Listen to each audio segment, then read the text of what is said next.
In the early 15th century, France was ravaged by the Hundred Years' War. The English had occupied much of the country, and the French people were losing hope that in the village of Domremy, a 17-year-old peasant girl named Joan lived a simple life, praying and attending church regularly.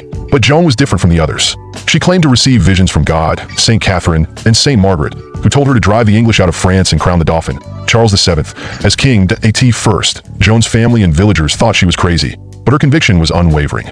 She traveled to Vaucouleurs to petition Robert de Baudricourt, the garrison commander, for an escort to take her to the French court at Chinon.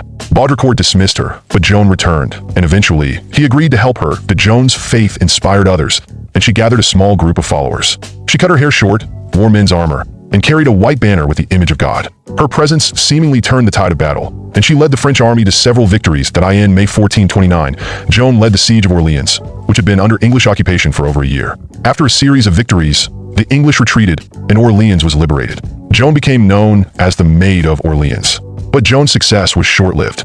In May 1430, while leading an attack on the town of Compiègne, she was captured by the Burgundians, who sold her to the English. The English put her on trial for heresy and witchcraft. Joan's trial was a sham. The English wanted to discredit her and the French monarchy. Despite her bravery, Joan was found guilty and sentenced to death by burning at the stake. On May 30th, 1431, Joan of Arc, just 19 years old, was led to the market square in Rouen. She asked for a crucifix to be held before her and forgave her executioners.